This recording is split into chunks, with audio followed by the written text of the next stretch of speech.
Hey, Sugaristas, Stephanie here again. Welcome back to yet another day of SugarCon 2020. Today, I'm with someone that I can't wait for you to meet, which actually you probably already have met. Today, I'm with Shaynae Walcott. She's a community director for London Sugaring Company, amongst many other things. And today, I'm going to be talking to Shay about how to turn your side hustle into your full-time business, and obviously with the context of sugaring. So Shay, thanks for coming Hey, on SugarCon. you're welcome. I love all your goals and plans up there on the wall behind you. Thank you so much. Is that 2021 domination? I mean, it's mainly like what I want to achieve for the rest of the year, but I am going to be working on 2021 That's just the rest tomorrow. of the year. Yeah. I love it. Love it. Well, do you want to introduce yourself and let everybody who's watching or listening know just a little bit about your background? Hey everyone, I'm Shaynae, but most people know me as Shay, and I'm the founder of Sugared and Sprayed. I also work alongside Steph with London Sugaring Company. And yeah, I've been doing Sugared and Sprayed now for about 2.5 years, which specializes in sugaring and spray tanning. Awesome. And so, sugared and sprayed, since we're talking about the side hustle, tell me Mhm. how sugared and sprayed got started. Okay, so backstory. I was a student. I graduated from uni in 2016 with a degree of public relations and communications. And I knew very quickly that I didn't want to actually work in industry from like work experience. So I was like, I've always known that I wanted to start my own business, but I just wasn't sure what I wanted to do. I had a few businesses that I started, but didn't really work out. So I was like, right, okay, like this is the right time. I think I'm gonna just create some sort of business. So I was working with my mum in our Caribbean takeaway, and it was great, but I wanted something to call for my own. So I was like, Mhm. okay, right, this is the time that I'm actually gonna do something, but I don't want to go back to uni. Right. So I did actually study um, a post grad degree, but I dropped out because I wasn't enjoying the course anymore. So I was like, okay, I'm gonna do it. So that was 2018, and I was like, I'm gonna do something, but just not go back to uni for. So what can it be? And I thought, okay, let me get into beauty. Hmm. Not sure what the hell it would be in beauty. And I literally just done a random Google search. Seriously, I was literally just Googling like what can I do? And I was like, all right, I'm not good at nails. Eyelashes is just so finicky that will take me forever. And I literally just started going down the line, and I was like, I found spray tanning, and I was like, this sounds really good. Like I really like sound the idea of this, but I automatically thought I'm not sure how it would be perceived of being a black woman going into spray tanning. So I asked one of my good friends how would she feel about a black woman spray tanning her. Hmm. Um, and she was just like, I wouldn't feel away at all. And she's from Italy. So I was like, okay, cool. That kind of like boosted my confidence a little bit. And then I just started to research into the spray tanning industry, and I wanted to look more into more black technicians rather than actual people being spray tanned. And then I just found a whole market of women, particularly in the States of color, that spray tan, but just didn't have great experiences. So I was like, all right, I Hmm. definitely want to do this. But I need something else to run alongside, and I don't know how the algorithm in YouTube came up with it, but I just saw sugaring. I was like, what is sugaring? I couldn't believe that three ingredients could remove hair. And I was like, that's it. Literally, I was in my room, January 2018, and I was like, sugared and sprayed. Here we go. That's it. Boom. And yeah, that's how it started. I love it. Yeah, Thanks to the YouTube algorithm, too. literally. You went down the rabbit hole. Maybe you were looking for natural tanning ingredients or something. Who knows? But Honestly. yeah, I mean, 2018. Yeah, I mean, sugaring here in the UK is still really up and coming. Certainly Mm-hmm. from now, where we're at now in 2020, even with this crazy year, sugaring has Yeah. still grown a lot since Mm-hmm. 2018, but it was still bubbling under the surface there. So I think not as easy to find that Honestly, information. like I couldn't, after finding it on YouTube, I'd done like a search on like Google to find out like what businesses within the UK or London actually done sugar, and not very much. Like I found a lot of content for the States and a lot of, Yeah. sugaring studios for the States, but the UK I was like, there is hardly anything. And for me that was like my drive, because I was just like, yeah, like there has to be something in my hometown, particularly London, Yeah. that, can offer this service. And so when you had this idea, were you sitting on loads of cash to go start a business? Hell no. I mean, no, I was literally like a student, well, just leaving university, sorry, and I was working in my mum's Caribbean takeaway. So a lot of obviously our money was in the business. So I Yeah. did not have much disposable income at all. So everything was, bootstrapping from the beginning. It was literally like, buy this thing, put it down. Next week, buy this thing, put it down. It was really like a process. Right. And so from the perspective of the side hustle or like getting started with, from a bootstrapping perspective. And so for those of you who are watching this and you've maybe never heard that term, the concept of bootstrapping is basically I'm going to do the work today. I'm Mm, going to take the cash that I made today and I'm going to reinvest that to do the mm, work tomorrow and continue and continue and continue. So it's a way of starting a business when you don't have a lot of capital, which basically requires you to continue to reinvest in order to stay open and to gain enough traction that you can keep going. And so, bootstrapping for a sugaring business or a tanning business is what looks like what buying the minimum amount of product, yeah. So investing in the training. yeah. And then where did you start when you were taking your clients initially? Because you didn't have sugared and sprayed space that you have now. No, so I was actually so when I first started, I actually was in Portsmouth, and I would come down every week from Portsmouth to London, and I would actually do clients like, you know, and then I was like, right, this commute is getting quite stressful, it's, a lot. So I spoke to my cousin, and she, greatly actually allowed me to rent her front room. So we turned her front room into a treatment room. So from Thursdays to Saturdays, I would, use her front room as a treatment room, and then Saturday night I'd pack it back down into a front room. So yeah, I was using my cousin's front room for about 9 months. Was it 9 months? Yeah, it was 9 months. Yeah, that went in my mind. It went by really fast, but maybe not for you. I don't know. It was in a way, it went really quickly because I was still working alongside Sugared and Sprayed. Right, So it did go pretty quickly. right. Yeah. And so you were working at the university then? So I was working in a college. Yeah. Yeah, I was working in a college. Okay. Yeah. And so, what do you say to people who maybe are in your position? They're interested in starting to offer treatments, but they have a full time job. Mm. I would say, depending on what your rota is like at work. So I was lucky enough that I was working 4 days a week. So I Mm-hmm. wasn't working a full 5 day week. So I was able to really slot sugar in between my rota. But if you are, I would say start. It depends on how much drive you have. I mean, they say work your 9 to 5 and then work on your side hustle from 6 to 12. So Yeah. if it's feasible, definitely slot it in. If you can't do the weekday, then try to do the weekend, or even if it's just one day on the weekend, and trying to build up your portfolio and your clientele.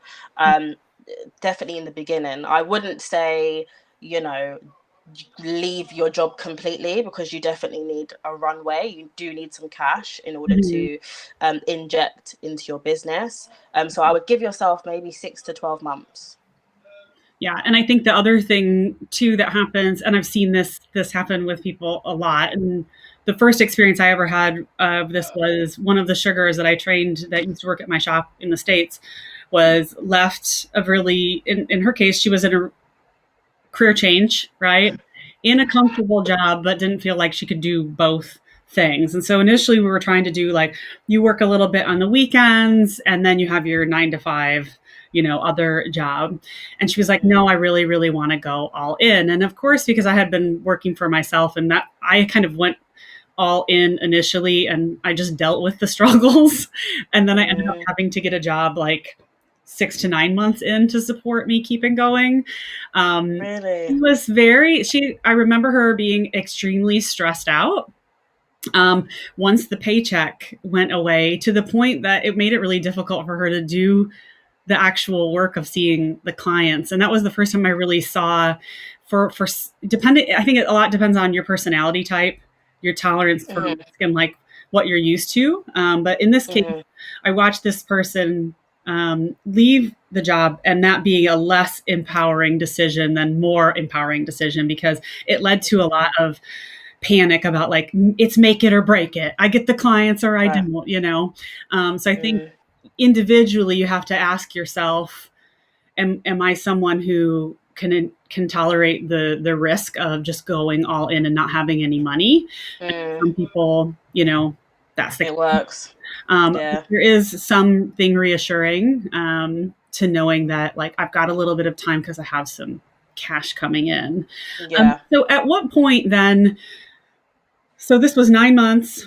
Mhm. At what point in that process did the client work start to tip over enough that you were like, I'm going to leave the college, and I'm gonna go all in and focus on this? How long did it take you to turn the side hustle into a business? If I'm going to be honest, I had no choice. So with my job, my contract was coming to an end. So Mm-hmm. it was temporary. So I was like, and I'm going to be honest, I hated it. I was literally like, I right. remember. I was like, I don't care what it looks like. I'm leaving this place. And it just so happens that my contract was coming to an end anyway. So I was like, okay, cool. And with my cousin's front room, if I didn't have the push of leaving my cousin was actually like leaving her flat too. So it was like, okay, I'm leaving my job and this flat is no longer going to be available for me to use. So I actually have no choice now to actually go all in. Right. So it was very quickly. I would say, I went into my cousin's place from, I think, October 2018, and I left May 2019, and I was in my new space at the end of May. So it was so quick. It was like 3 weeks. And I would say between leaving my cousins and being in the new space, it was like my clientele, like it was okay, don't get me wrong, it was side hustle worthy, but it wasn't full-time worthy. But Right. by the time I moved into my new space, it just boomed.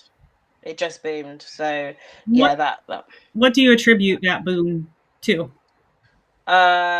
being just, I don't like being so persistent, and then knowing that I had no choice, Mhm. knowing that I had no choice. Oh god, my uncle, I'm on an interview at the moment, can't talk, sorry. um Literally knowing that I had no choice but to pay rent and to pay my bills. Right. um I think just liaising with clients, letting them know that I was moving. Social media was definitely a massive attribute to my brand. Absolutely. um yeah, just know, like, literally having the drive and knowing that I You had were no hungry. choice. I was hungry. Like, Yeah. I remember speaking to you and I was like, right, this is it, like, I've got no choice here.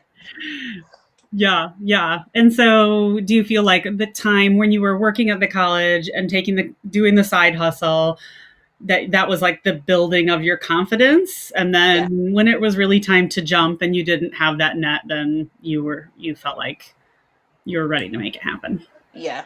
Yeah. It's kind of the flip side of the coin. We just talked about like having the stability of having some income coming in. Mm. And there is this awkward point with a side hustle when you want to flip it over and turn it into a business where things do have to shift. Mhm. And there's always risk there because in our business, we rarely have like clients saying, I 100% guarantee I'll come every 4 weeks for the rest of the year. We can assume that we're doing a great job, Yeah. and we can forecast and we can try and predict and do everything we can, but there is always that little bit of uncertainty. So I think too, because I very much remember this transition for you in your business was just having a lot of faith Yeah. that the hard work was going to pay off, and also Shay just showing up every single day. And I think sometimes when we get scared or we feel like we don't have control of our situation, that's really what it comes down to, is just every day I'm going to get up even if I'm tired, and I'm going to try and push this forward just a little bit more because Mm. that's the only way it's going to come to life. Yeah. So tell us about Sugared and Sprayed now. What's up with Sugared and Sprayed? So this year has obviously been a bit of a crazy one. But we've been lucky enough to recruit our first in-house employee, which was really great. So Angel's now joined the team. And we've just been working a lot behind the scenes of trying to boost the brand a lot more. So we're just working on our website, and we're working on our e-com site, and just working on products and content as well. Like our business really does drive from content.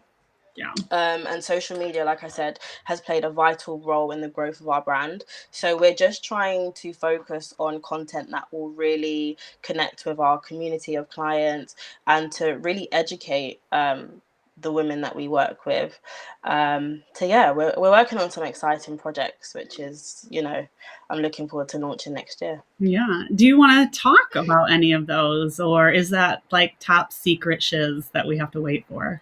So some of them are top secret, but I put it this way: we are putting out an e-com site, and we hope to be working with a lot of independent brands, and we are creating some of our own stuff as well that I'm looking forward to releasing.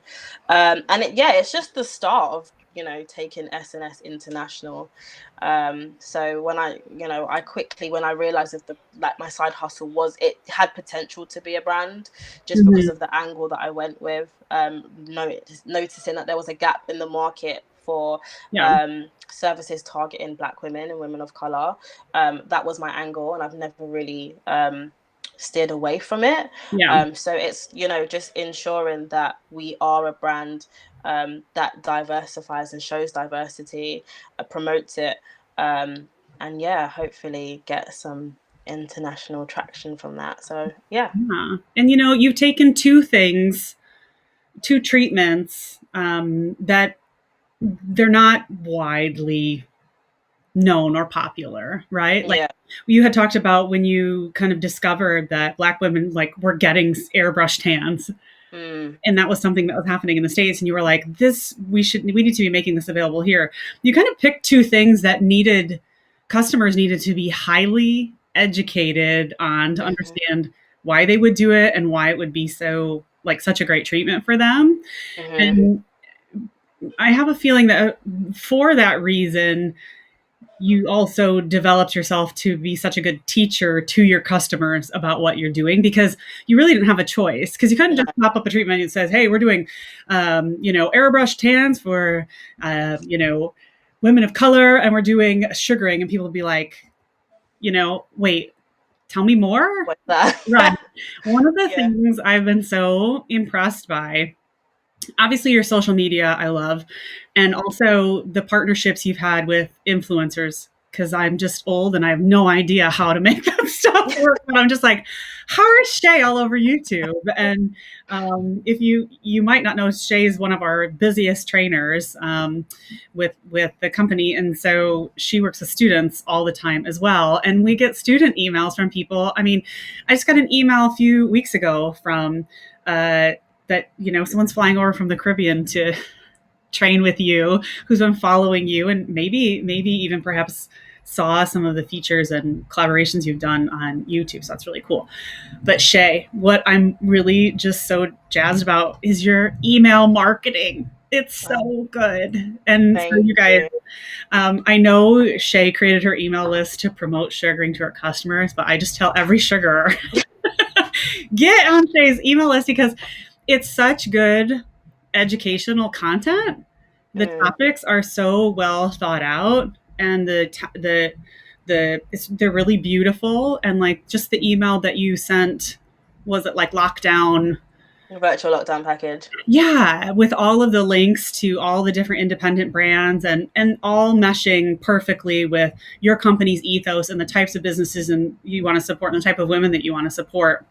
I just think it's cool. I think Thank that you. the two, um, I don't think as a community we use, and I mean, I say even for me personally, like we don't use email communication enough as a tool. And it is one of the Mm. powerful ways that we can reach people and stay top of mind for people. So I think of any sugaring studio I've certainly here, like you're just killing it with that. Thank you. But also, I see this trend of amongst this kind of next generation of sugaring business owners that's a little bit different than kind of the older generation of sugaring business owners is really looking at your business as a brand. Yeah, You use the terminology brand a lot. I do. And I don't, I think of my business as a business or a company. Hmm. I often don't think of it as a brand. Hmm. But I love it because it's really expansive, and I see how you and other sugaring business owners are now, um, for lack of a better word, expanding upon the concept of your sugaring business. It's not just about coming in and getting sugared. It's about product development, and it's about e-commerce, and it's about building. You have this strong community component, and you do something really unique. Um, would you share with us how you open your books every month? Because I've never seen anybody do it the way you do it. And I think for some people, it might seem terrifying to even consider the option, but it works really, really well for you. And I think Hmm. it'd be like a really top takeaway. Do you want to give us the rundown of how that works? So I tend to open the books for SNS. So it's basically like a waiting list. So we did have a waiting list, particularly through lockdown, when we couldn't take any booking. So I created a waiting list, and I was like, okay, on this waiting list, those that want to book in with SNS, they would have to sign up, and they would have to be contacted when we have availability. And through having that waiting list, we increased like clientele. I think we, got about 400 people on our waiting list, which was insane. And I was like, right, okay, so now that everybody's also opted in as well to be on our email marketing list, Mm-hmm. um, we will send out our booking system the last day on the Friday. So it was privatized, so it actually wasn't public. So you had to almost be like a member of SNS, a part of the SNS fam, in order to actually have access to the booking site. So it would be a privatized link, which would be sent via email. And pretty much on the last Friday of the month, those that are on our email list will have exclusive access to booking with us.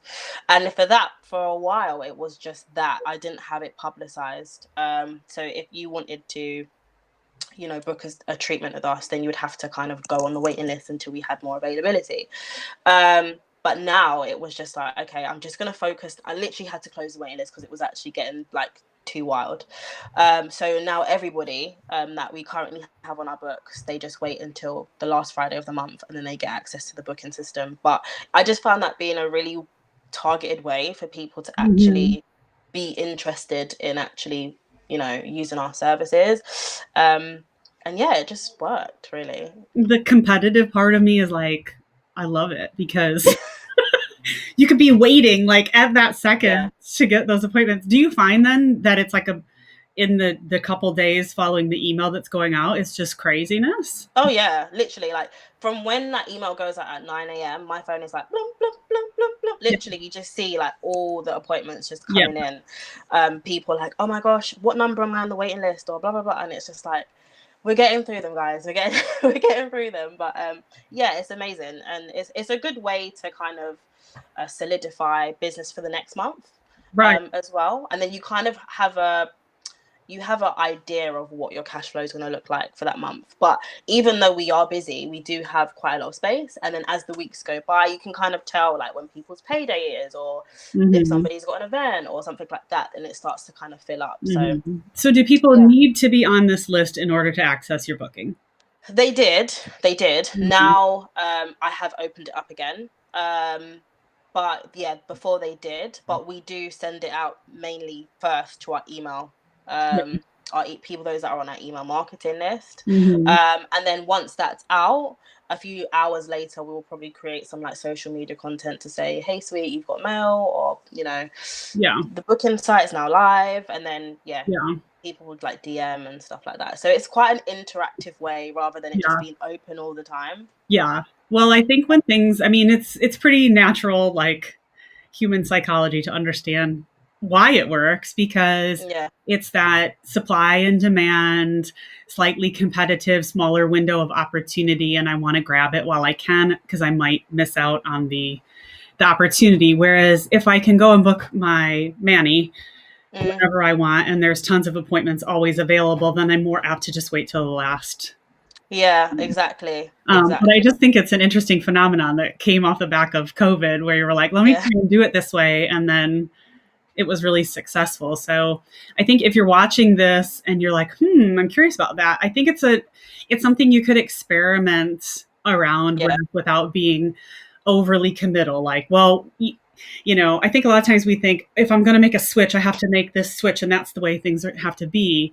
But Oh in no. fact, it could be something that you do for the next couple months through the winter and Mhm. see how it works with your clients or some sort of hybrid version of that. But really, what that circles back to and hinges that success of that really hinged to on that email marketing list, Yeah. getting the people on the list because they're Mhm. just such a captive audience waiting to hear what you've got available. So um, I love it. Thank So you. you're also a busy teacher for I us. am. What has it Yeah. been like to be a new sugarista, then become, a really, really technically talented sugarer? You've been Mm. in more classes with me than any other person in England. We've traveled together, Yeah. we've taught together. Mhm. And so, what does it feel like now to be a trainer and to be sharing the skill with? Because you're really working with a lot of new sugarers who are coming from outside the industry. I feel like Mm. that's really your specialty. Yeah. Um, I'm somebody that anytime I do something, I always think of like the long goal. So I don't just look at something and be like, oh, this is just something I'm going to do for the next month or so. I really look for like what growing opportunity there is. So I already knew that by starting a business, I was filling a gap in the market. And I knew that in order for me to be a great teacher, I would need to be a great sugarista, but I knew that I also wanted to teach. When I found your company, I was like, I want a bit of this, you know? When I've got enough experience, I know that I want to work for this organization, I want to work for this team. So it's been amazing, and it's so rewarding to be able to give back what I've learned to other people. And I connect with my students so much because I still do it, on a daily basis, or I'm still Yeah. teaching, my staff. So it's not something that's far fetched to me. And yeah, like it's just been an amazing opportunity. It's been great to see my students grow. And it's super fun. Yeah. Um, You've got the right heart for it too. I always thank you. appreciate how much Thank follow up you. you do and give like the best feedback. Your students Thank you. really get quite an extensive list of feedback. And every time you CC us in, kind of myself and Mandy, we're always like, dang, these girls are lucky. Yeah. I think Do you know that's what it your is? style, though. Do you know what it is? I realized, particularly when I was doing my teacher training, like how different people learn differently. So, Yeah, for example, like in the classroom, the qualification is very intense, but some people may forget, or yeah, if we're doing stuff visually, some people may need to refer back to notes. So for me, it's important that not only when we're in the classroom that you're being able to see demonstrations, or if I need to kind of like adjust, but that you've got notes to go back to, and it was like, okay, these are the top 3 or 5 things that Shay recommended that I work on. yeah. So it's just a little bit easier, and I know that I'm somebody that I work really well with like feedback. Hmm. So if I've got something to go back to, then I know that it's like, okay, like this is what I need to do. Yeah. So yeah. It's been really cool to see people come out of training this last year and go out and start businesses. And, you know, in 2 years from now, we'll see people who have made the big moves like you did, more Yeah. tutoring studios opening, and you'll be their sugar mama. Yeah. I'm your sugar mama. Now you have You your are. own sugar babies now, Shay. Yeah, I do. I actually do. It's actually insane. It's so Which is insane. just so cool. It's been, well, or I hope you know how much I appreciate you. And you've been like my ride or die with Thank you. everything and all the craziness of this year, just keeping positive and moving forward. And you've stayed so focused on your business and stayed so present for all the students too. So I just appreciate that. So I want to publicly You're acknowledge welcome. you because I love you. Thank I love you Um, too. and oh, It's been fun to have you here on SugarCon. And so, if people want to train with you, obviously they can come to our website and get all the Yep. deets. Hmm. Also, one of the things that Shay does a lot is talks to interested sugarers. So, if you're just curious about becoming a sugarer and you want to have a conversation with someone about like what the class entails or what it's really like to go out and get your business started. Hmm. She does one-to-one calls. All you have to do is drop us an email, and we can get that connected. And Shay's really generous with her time in that way to kind of give you 20, 30 minutes and walk through what opportunities exist for you with sugaring, particularly if you are coming outside of the beauty industry. Hmm. It can be a little daunting, like, wait, what am I doing? I mean, Yeah. certainly I came into sugaring from working in a totally different world. And so there's that learning curve initially and like,